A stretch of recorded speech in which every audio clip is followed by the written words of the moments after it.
नमस्कार मित्रांनो, क्रिश अपडेट या यूट्यूब चॅनलवर तुमचं स्वागत. तर मित्रांनो, तुम्हाला पण प्रश्न पडला असेल की जगात सोने स्वस्त आहे पण भारतात मात्र महाग का? तर याचं कारण या व्हिडिओमध्ये पाहणार आहोत. तर माहिती पाहण्याच्या अगोदर मित्रांनो, तुम्ही जर पहिल्यांदा चॅनलवर आला असाल तर चॅनलला सबस्क्राईब करायला विसरू नका, जेणेकरून नवनवीन अपडेट तुम्हाला लवकरात लवकर या चॅनलवर तुम्हाला मिळून जाईल. तर मित्रांनो, आपण पाहू या की जगात सर्वाकडे म्हणजे सर्व देशात सोनं स्वस्त आहे पण भारतात मात्र महाग का? याविषयी आपण माहिती पाहूया की जे जागतिक सुवर्ण आणि परिषद सोन्याच्या बाजारावरील जे अहवाल आहेत ते मे 2026मध्ये प्रसिद्ध केले आहेत. आणि या आढावा अहवालानुसार जागतिक बाजारात सोन्याच्या किमतीत 1.4% घट झाली असताना भारतात मात्र सोन्याचे दर 4.1% वाढले आहेत. त्यात किमतीत घट होत असते. अहवालानुसार मे महिन्याच्या अखेरीस जागतिक बाजार सोन्याचा भाव $4,546 प्रति अंश होता. त्यामुळे जगभरात सोनं स्वस्त होत असताना भारतात त्याचे दर वाढत आहेत. याबाबत उत्सुकता निर्माण तुम्हाला झाली असेल तर आपण पाहूया की रुपयाच्या घसरणीचाही फटका तुम्हाला पाहू शकतो. त्यात एकमध्ये पाहू शकतो की भारत आणि तुर्कस्तानमध्ये धोरणात्मक बदल तसेच स्थानिक चलनातील घसरण यामुळे सोन्याच्या किमती आता सध्या वाढल्या आहेत. आणि भारतात सोन्याच्या दरवाढीमागे आयात शुल्कातील वाढ हे महत्त्वाचे कारण मानले जात आहे. केंद्र सरकारने मे महिन्यात सोन्यावरील आयात शुल्क दुप्पट केले. हे शुल्क 6%वरून 15%पर्यंत वाढवण्यात आले असून 13 मे 2026 पासून ते लागू झाले आहे.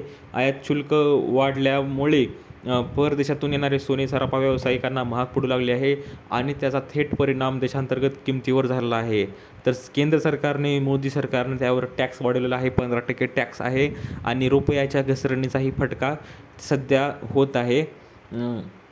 आपण पाहू शकतो की मध्यपूर्वेतील तणावामुळे मागणी वाढलेली आहे ती सोन्याची, त्यामुळे पण होऊ शकतं की सध्या मध्यपूर्वेतील वाढत्या भूराजकीय तणावाचाही सोन्याच्या किमतीने आधार मिळत आहे.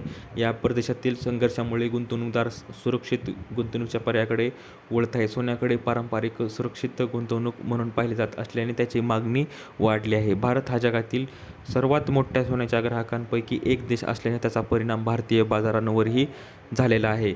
तर आपण पाहू शकतो सध्या 2026मध्ये सोन्याचे किती परतावा दिला आहे. तर जागतिक सुवर्ण परिषदेला अहवालानुसार 2026 या वर्षात आतापर्यंत भारतातील सोन्याने सुमारे 17.6% परतावा दिला आहे. आणि यामुळे अनेक गुंतवणूकदार अजूनही सोन्याकडे सुरक्षित गुंतवणुकीचा पर्याय म्हणून पाहत आहेत. तर तसेच भारत, चीन आणि विविध देशाच्या मध्यवर्ती बँकांकडून होत असलेली खरेदी ही सोन्याच्या किमतींना दीर्घकालीन आधार देऊ शकते, असे अहवालात नमूद करण्यात आले आहे. मात्र ऊर्जा बाजारात कच्च्या तेलाच्या किमती वाढल्यास डॉलर मजबूत होऊ शकतो. अशी परिस्थितीत सोन्याच्या दरावर दबाव निर्माण होण्याची शक्यता व्यक्त करण्यात आली आहे. पंतप्रधान मोदींच्या आव्हानाचाही परिणाम आहे. यावर्षी नरेंद्र मोदी यांनी नागरिकांना वर्ष सोन्याची खरेदी पुढे ढकलण्याचे आवाहन केले होते. भारताच्या परकीय चलन साठ्यातील मोठा हिस्सा सोन्याच्या आयातीवर खर्च होत असल्याचे दिसून येत आहे. आणि या आव्हानाचाही भारतीय बाजारावर काही प्रमाणात परिणाम झाल्याचे दिसून आले आहे. अहवालानुसार भारतातील प्रत्यक्ष सोन्याच्या मागणीत काहीशी नरमाई दिसून आली असून काही ठिकाणी सवलतीच्या दरात विक्री होत असल्याचे संकेतही मिळाले आहेत. तर मित्रांनो, अशी ही अपडेट आहे सोन्याबद्दल. आणि 2026मध्ये आत्तापर्यंत 17% परतावा रिटर्न सोन्याचा मिळाला आहे. तर इन्व्हेस्टमेंट म्हणून तर खूपच चांगला आहे सोनं, पण भारतात सोनं खूपच महाग आहे, हाही मोठा धोका आहे. तर मित्रांनो, अशी ही अपडेट आहे. त्यामुळे जगात सोनं स्वस्त आहे आणि भारतात महाग आहे. ह्या तुम्हाला माहिती समजली असेल तर व्हिडिओला लाईक करा, जास्तीत जास्त शेअर करा आणि चॅनलला सबस्क्राईब करायला विसरू नका.